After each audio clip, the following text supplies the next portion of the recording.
Right then guys, we're back out in the Peak District today. It's very cloudy, but I'm out with Buddy and Lottie and they're loving it. Buddy and Lottie, if you haven't seen them before, my two dogs, they come everywhere with me from running to wild camping.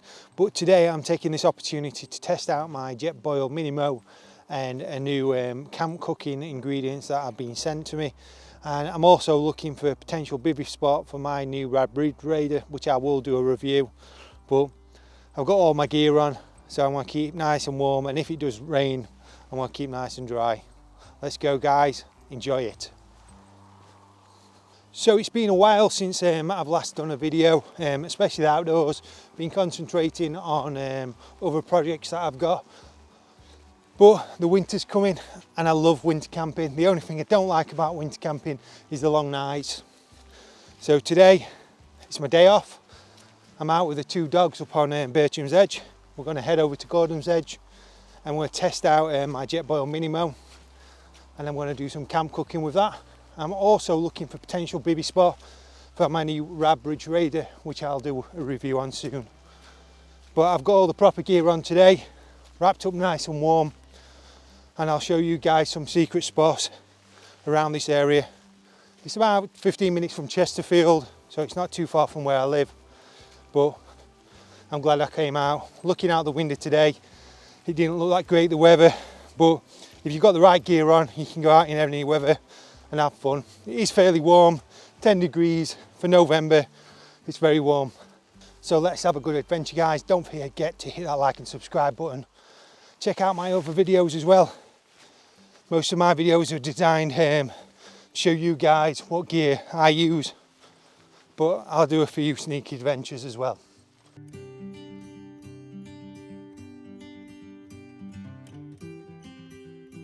So what I really love about this area of the Peak District is that it's so close to where I live, and it's got something for everyone really. So around this area you can do bouldering, rock climbing and fell running. When I'm doing my running in the Peak District, I normally do this area because it's not too far from Birchen Edge or White Edge. So you don't need to drive right down into the main part of the Peak District around Castleton and Hope Valley to enjoy some of the Peak District. So the gritstone really starts here. You can see guys, Lottie and Buddy are loving it, and I'm enjoying being out too.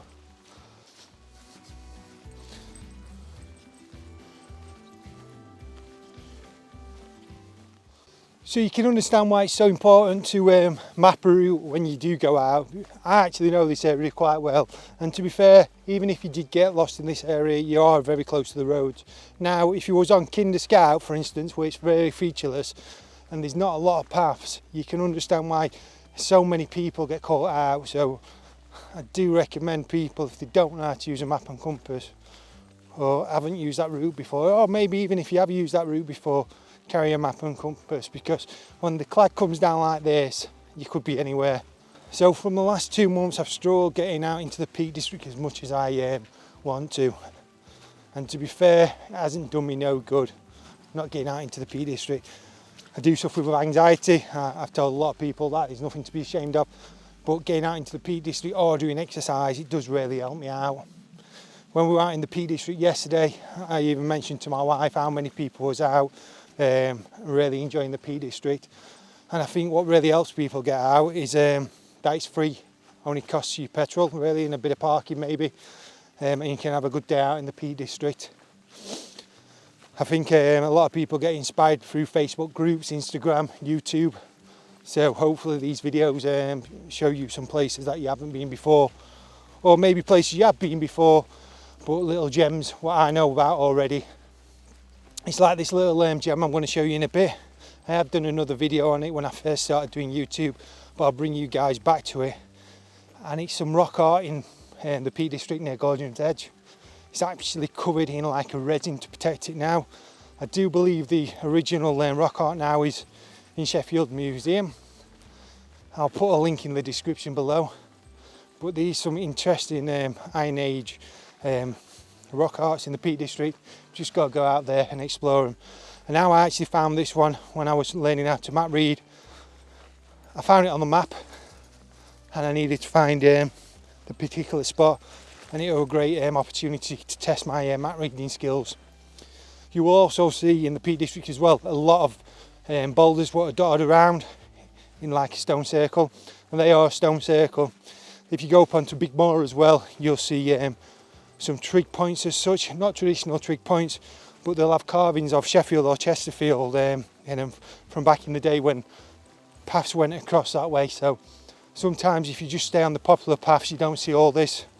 I've saw this from doing trail running, fell running, but I've shown other people this when we've gone walking as well. So if you didn't know this was here, you wouldn't really, you just walk past this, you'd see that it's got some carvings on, but this is actually rock art. As I said, it's covered by resin, so if you tap your foot on it, it's hollow. And you tap your foot on this is the gritstone. So obviously, because how it's carved over years, if it was left as it was, the carvings would be worn away from the erosion of the rain.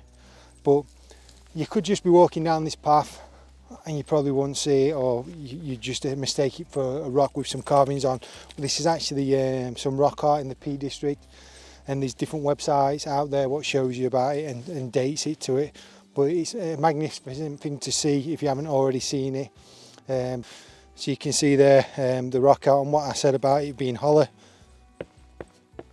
So you can hear that it is hollow, but it's designed to look like gritstone.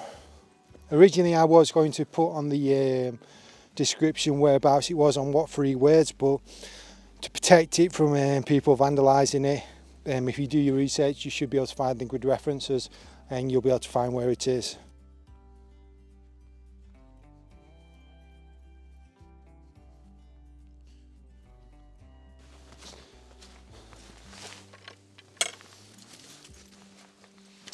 Well, I'm starting to feel a little bit hungry now, so I'm going to find that potential bivvy spot which is just over there in the distance, and I've got to get my jet boil out and cook up some food.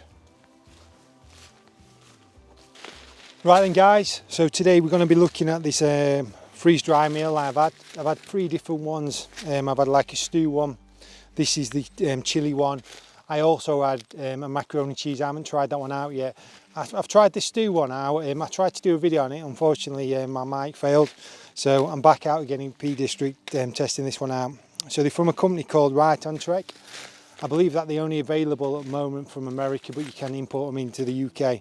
They're a little bit different to your normal freeze-dried meals. I think they're more of, say, a hybrid type of meal, because even though it's a freeze-dried meal, you don't cook it and pour the hot water inside the bag. You have to cook it all in the pot. So if you're a little bit like me and you don't like the mess, maybe this isn't the one for you, but they are a lot more tastier than the normal freeze-dried meals.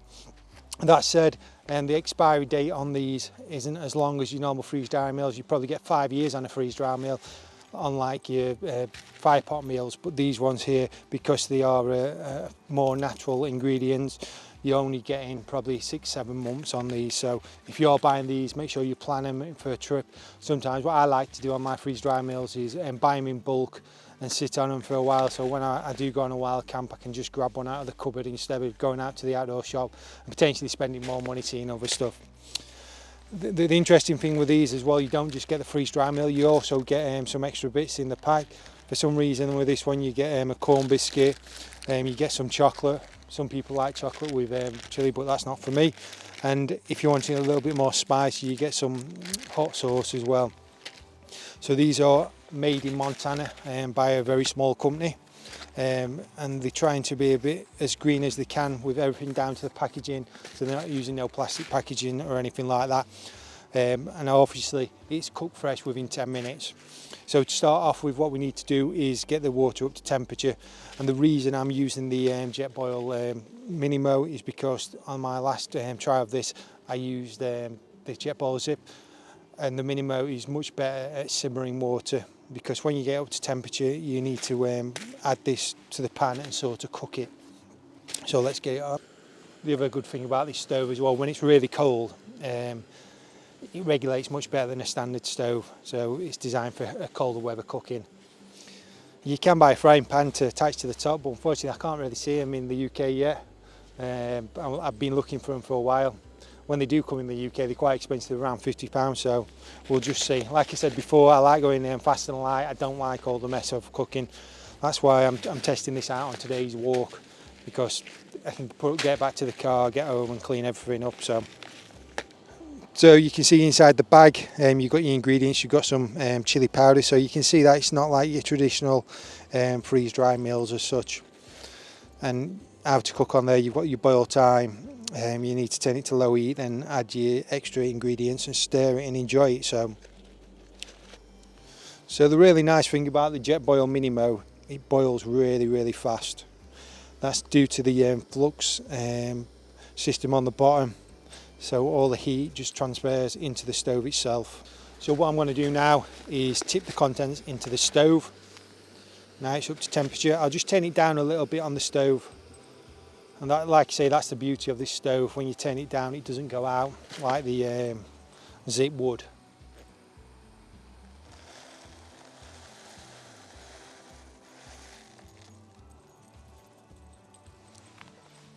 And just give it a bit of a mix. I'm just going to turn it back up now, just bring it to boil again, and they say leave it 5 minutes. So this is what I'm saying about the beauty of the competitors really, is that if you're using a freeze-dry mill and you add the water, say you're in the mountains somewhere and you haven't got anywhere to clean your pots as such, with this, unfortunately, because you're having to cook it in this system, and you've got to use water to clean it all up. Otherwise, if you're making your cup of coffee or something, you're going to get the taste of the meal on the inside. But I think for lower level camping, or somewhere where you have got facilities to clean your gear, these would be a nice change, from your traditional ones. Same the food compared to your traditional ones. So your standard stoves, you can't really simmer as well. This, you can really turn that heat down, because before it was spurting all over, so I've just really turned it down. So per serving of these, you've got 640 calories. That's the going calorie rate really for most of these freeze-dried meals. You can buy some of the Summit ones, what will do up to 900 calories, but for most people, for a normal meal when they're out camping or hiking, this is more than good enough. So it's been going 5 minutes now, so I'm going to add this extra powder. So all your ingredients comes in all different containers, so if you do really like your camp cooking and adding other flavours, you can do. So that powder there, I think it was like a cheesy powder as such, because it does smell really cheesy. Obviously in that bag you've got that extra cheese to add to it.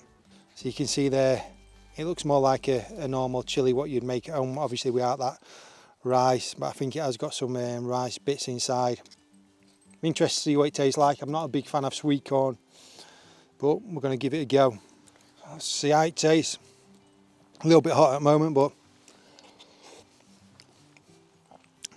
to be fair, it doesn't taste bad at all. The other meals I've had in the past, they are really powdery, but this tastes like just warming something up that you've made at home maybe.